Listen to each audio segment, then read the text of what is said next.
Men and women from as far away as Australia and South Africa have traveled here to stake a claim on the shores of this ever-turbulent coastline. They are drawn here for a variety of reasons and personal passions that are only truly known by the athletes. But one can guess that the growl of high-performance watercrafts pounding against roaring waves mixed with screams of cheering family, friends, and fans creates an adrenaline rush that cannot be matched anywhere else. One could conclude that hanging around the beach catching rays is not an activity found in the DNA of these water warriors. No, they are here to feel the sting of cold water across their face as they throttle their wet and wild mechanical Broncos off the edge of a huge collapsing wave in an act of faith that the trick that was just a thought in their mind a week earlier might actually allow them to temporarily defy the laws of gravity and momentum, so that this mass of man melded with machine can flip, turn, and twist through the air in a manner never done before, only to gracefully land on a moving target of H2O. Yes, maybe that's why they're here, in a quest for that ultimate experience, where time stands still, and the rider finds himself doing something that he has never done before. That timeless moment where the audible gasp of the crowd, mixed with the stunned expression of the judges and the spectacle of light bursting clouds of water droplets, announces to the world, perhaps the whole universe, that you have just witnessed watercraft history. Welcome to the 6th annual Blowsion Surf Slam, where the best personal watercraft athletes in the world challenge each other, the waves, and ultimately their own grit in an attempt to impress the international panel of judges who will decide who is going to stand on top of the podium.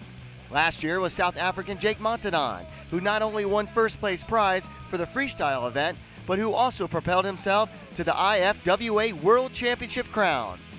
Well, how about the weather? Sunny skies, unusually warm for Pacific City, Oregon. It's a picture-perfect Chamber of Commerce day, but weather in these parts can change at any minute.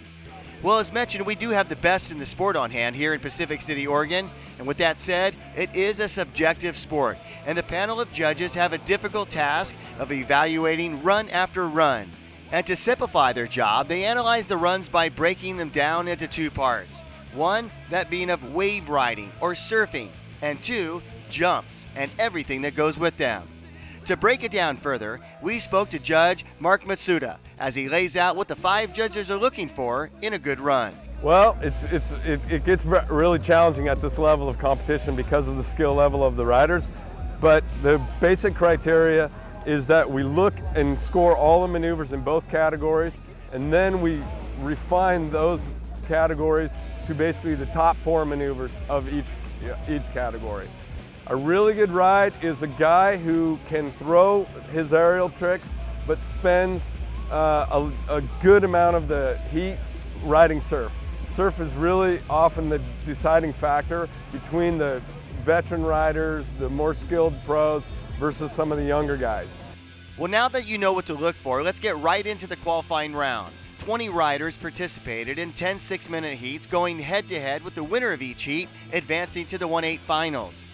2 heavy hitters started off the day as returning champion Jake Montanon went up against Jake Bright. Both of these riders went after it hard. After 6 minutes, it would be Jake Montanon advancing. Jake Bright went into the last chance qualifier. Another marquee heat would be local icon and Blowsion team rider Darren Anderson, taking on Californian Taylor Curtis. Moving on in the judges' eyes would be Darren Anderson. In qualifying round 3, Tiago Gettins edged out Dave Michelesi. Bruno Jacob went to the next round, getting the call over Jeremy Phillips. In another high-powered heat with 2 well-known riders, Brandon Lawler dueled it out against Mark Gomez. Another great heat, and this one could have gone either way. After 6 minutes in the water, the judges gave the nod to Mark Gomez, sending Brandon to the last chance qualifier. The remaining 5 heats were just as entertaining as the first 5. Plenty on the line as Brody Opp beat out Abraham Hofstrasser. The other half of the Bright brothers, Zach, had a great heat as he powered his way past Tanner Thomas. The qualifying round is in the books. The last chance qualifier still to come gives the riders a second chance, but after that, it's one and done. So much more to go. When we come back, the weather cools, but the action heats up. Blowsion Top Gun John Dady sits down with us to talk about the current status of the sport and much more. Plus, there are several developing stories providing some very tenuous subplots.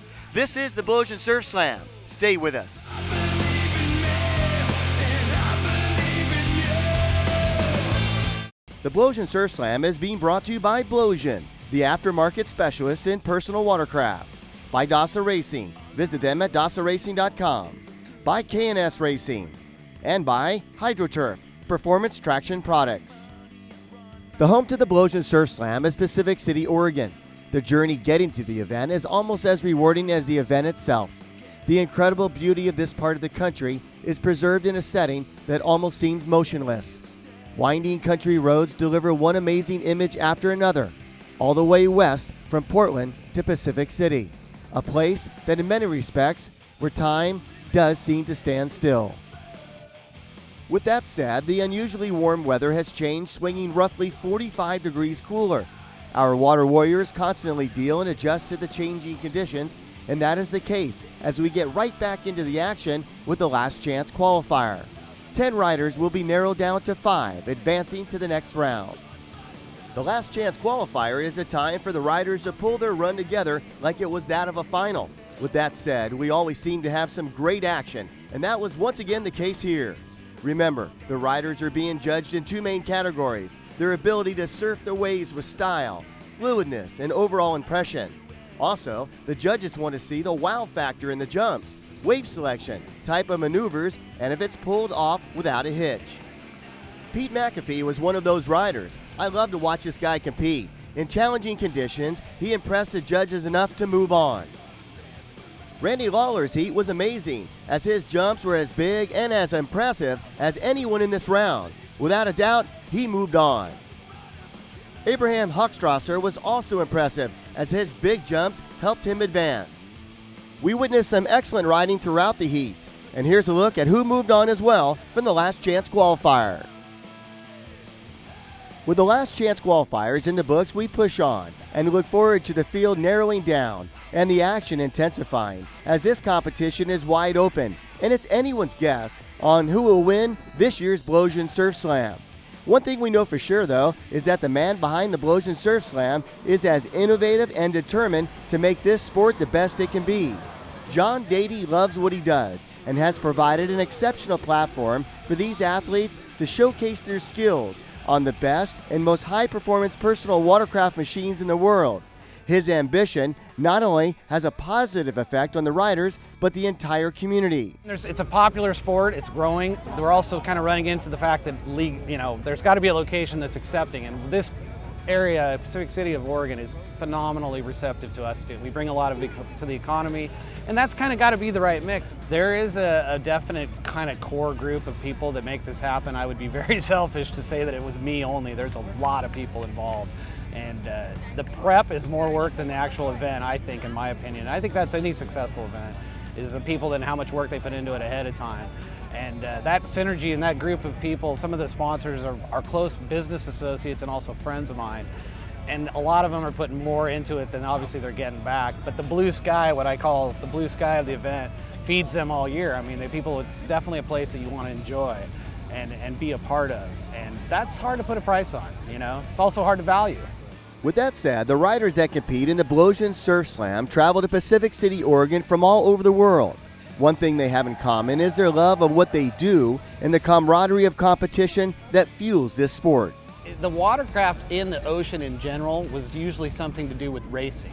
And racing, as we've seen, is very exciting, but it's also intimidating. You're kind of wanting to beat your buddy. And that's great, but it's also aggressive. And a lot of these guys, this camaraderie, they're working on each other's skis so they can get back and go out and ride against each other. And it's a lot like surfing in that respect. That those guys, sure they want to beat the other guy, but getting out and challenging those waves is half the battle. It is half the battle. The other half is the competition. And in this sport, the athletes continue to get better, it seems, with every event. If you're new to the sport, there certainly is a future. You got a 2-foot wave, you can do what anybody can do, spending big bucks to go on flat water. They can do these aerial flips. They can throw themselves in the air, and they don't even know if they know what they're doing, and they still look cool. No doubt, it's a very cool sport, and when you get the opportunity to experience it, you'll notice right away it's the people and the culture that make it special. If I can walk around here kind of incognito, I think the funnest part is I'm a dad, I have a couple kids, they can hang out, they can have a really good time, and you know, there's also that kind of like cultural cool vibe of like we're on the beach, it's a fun time. I mean, who has a bad time with their feet in the sand? It is a sport of togetherness, and one that is solely defined by the incredible vibe it offers. While keeping the riders safe during each and every heat all day long is the Water Safety Rescue Team. You can't say or thank them enough for the fantastic job that they do in keeping the riders out of harm's way. When we come back, we'll switch gears as Mark Gomez doubles in both free riding and Moto Surf racing. He was phenomenal.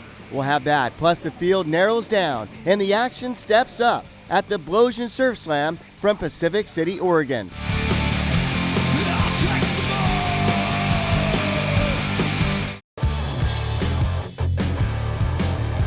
You're watching the Blowsion Surf Slam. We welcome you back to the Blowsion Surf Slam and to the stretch of this competition known as Moto Surf Racing. In Moto Race number 1 under challenging surf, Mark Gomez lit up the moving platform like no one else. Not sure how he does it, but the man in red, wearing number 2, was one and the same with his machine. In Moto Surf number 2, it was a duplicate effort and result from the one-time high school wrestler as he controlled his ski and competition. No doubt in anyone's mind as to the standout champion in Moto Surf Racing at the Blowsion Surf Slam, Mark Gomez. Getting back to the freeride competition, one rider that continues to draw the attention of his fellow riders and judges is that of Brandon Lawler. He consistently makes the right choices during his heat, combining surf-related moves and big jumps. He advanced.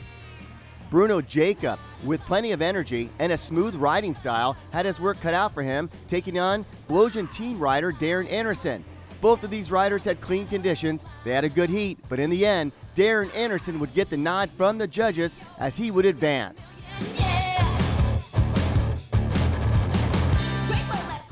In terms of two big guns going up against each other, that is what we had in this 1/8 final, as Jake Montadon went up against the talented Mark Gomez. Both riders attacked the surf early on with some big aerials, both seemingly matching each other's feats. But when it came down to it, Mark Gomez received the approval of the judges as he advanced to the next round, knocking out Jake Montadon. Once again, it was Mark Gomez defeating the defending champion. Gomez throwing it down when it counted the most, and afterwards, much respect for one another. You know, it was really tough out there.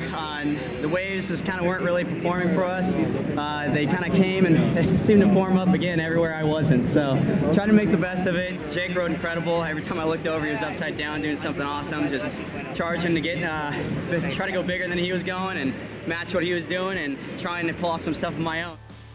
The international field of riders was on display as Gil Bernier faced Pete McAfee. Pete's a testament of motivation as he competes with a prosthetic right leg. Pete does not hold back, and this was a very entertaining heat, often with these two riders shouldering each other's moves. Gil definitely caught the attention of the judges with his fluid jumps. These two riders had it all in this heat and were treated with pretty good surf. Congratulations goes out to Gil as he would get the final approval of the judges and he would move on. The heat that followed was also a good match as Randy Lawler took on Zach Bright from Oceanside, California. Both riders mentally planning out their run in their head, knowing that the judges need to see a 50-50 split on surfing the waves and big aerials with variations. That is the key to the progression of the sport, the constant evolution of the new moves taking place, and what two better riders to push the sport to new levels. This one was hard to nail down as both riders delivered. With that said, it would be Zach moving on. Talk a little bit about the aerial maneuvers that you were doing today. You had some really clean runs and a lot of amplitude. Thanks, yeah, just trying to keep limbs off on everything. I think I only did 2 jumps where I did no variation, and that was because I hit the lip incorrectly, you know, and it's not worth the risk. It's really shallow where it's breaking, so yeah, you just gotta keep throwing arms and legs off to get a better score. Brody Kopp would have the challenge of taking on Zach's brother, Jake Bright, as they too had clean, not big, but good conditions. I have to say that there was no doubt that Jake was on his game, even throwing down some new maneuvers in his heat. Brody Kopp, well, he threw down some big aerials as well, but Jake had the complete package, advancing to a showdown with his older brother in the next round. Once again, Jake moves on. Yeah, I was on the gas trying to make it happen. Waves were all right in the beginning, got a nice no-handed roll off, got a little flexus roll out there. That was nice because I hadn't done one, so I don't think anyone's seen that. hit to the judges. Well, Jake, pretty sure the judges took note. Congratulations on your run. Abraham Huckstrasser took on Thiago Gettens in the second-to-last quarter-8 final. There was no doubt in what these two had in mind, and that was getting plenty of big air. This was a real fun heat to watch because they were going so big in great conditions. Abraham was dropping out of the sky in tall fashion. His extended moves really made his run stand out, drawing the attention of all the judges. Thiago should be proud of himself as he had a good run, but in the end, it would be Abraham advancing to the next round with big moves like that. Once again, Abraham Huckstrasser advances. In our last quarter-8 final, Mick Anthony faced, in good conditions, Tanner Thomas.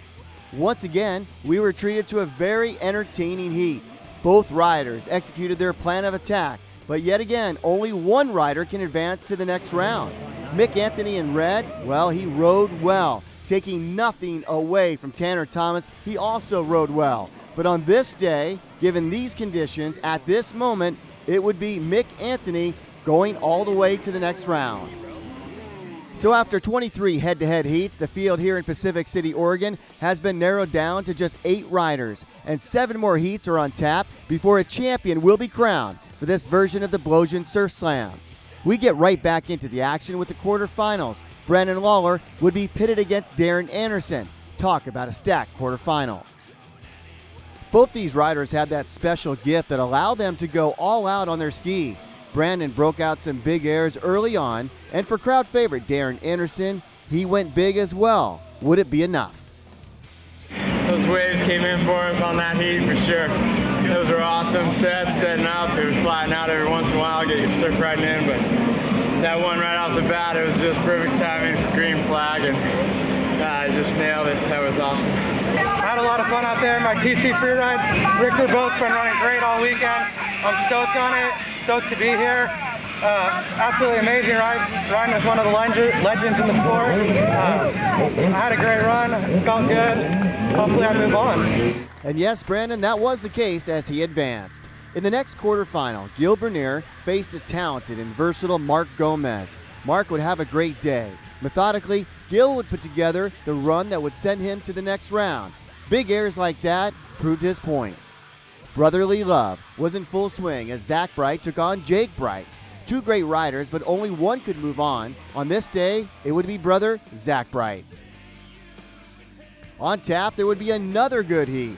Narrowing down the field, Abraham Huckstrasser, with good waves, was matched up against Mick Anthony. Abraham brought it big with some huge jumps that left quite the impression on the judges, and it would be Abraham advancing to the semifinals. So the pro semis are set. 4 riders left from this incredible field of talent. We'll have the semis shortly, but first, the future faces of the sport as we recap the amateur final. Michael Ratty taking on Filippo Rossetti. Both riders ventured out in fair surf. They had 6 minutes to impress the judges and took the wave riding in the small swell. In the end, Michael Ratty was crowned the winner of the amateur final. Here's a look. With anticipation, everyone looked forward to the big air competition. It's an all-out attack on the surf with each rider looking to uncork the biggest, and for that matter, the gnarliest maneuver on the water. Believe me, these guys did not hold back as they left everything out there. Sit back and relax as we take a look at some of the best moves and the biggest airs of the day. We'll have the results of the big air when we come back. Plus, the pro freeride champion is crowned. That's next at the Blowsion Surf Slam from Pacific City, Oregon. The Blowsion Surf Slam from Pacific City, Oregon is being brought to you by Fiberlay, materials and solutions since 1963. By Jet Pilot, leading the way in personal watercraft apparel. By Jet Tribe Racing, your one-stop shop for all your jet ski gear. And by Pape Rents, our rental fleet is ready to keep you moving. Welcome back to the Blowsion Surf Slam. After 3 days of competition and countless heats, the stage was set for the semifinal and then the pro finals of the Blowsion Surf Slam. In semifinal number 1, Brandon Lawler and Gil Bernier would go head-to-head as the winner would advance to the final. Gil got off to a fast start with a no-handed backflip and decent surf. He added a no-footer and kept on the throttle. Brandon, well, he was Brandon, throwing down some huge airs and doing so with such smoothness. Once again, the judges had their work cut out for them, narrowing down a field of excellent riders to just 4 left standing. In this semi, Brandon made their job a little easier, as he had a fantastic semi as he would advance to the final. I tell you what, every time I saw something, you capitalized. Massive roll right at the end. Thank you. Yeah, I tried to get everything I could in. The conditions are a little tougher than earlier when we were out here, but what can you do? It's the semifinals, and I'm stoked to be here. In the second semifinal, Abraham Hochstrasser took on the popular and ambassador of the sport, Zach Bright. Abraham exploded into the heat with a huge air, and Zach did the same. This was a super fun heat to watch as both riders unleashed everything they had. So much so that Zach would find himself in a dicey situation with a crash that could have been worse, that in a second, as some huge airs led up to Zach's mishap. Upon takeoff, it looked like any other air, but something just wasn't right on re-entry. He went face first, and for a couple of seconds, everyone held their breath to see if Zach's going to pop up. On the beach, here is Zach's brother Jake's reaction to the crash. Water safety was on the scene, and Zach seemed all right, enough so to advance to the final.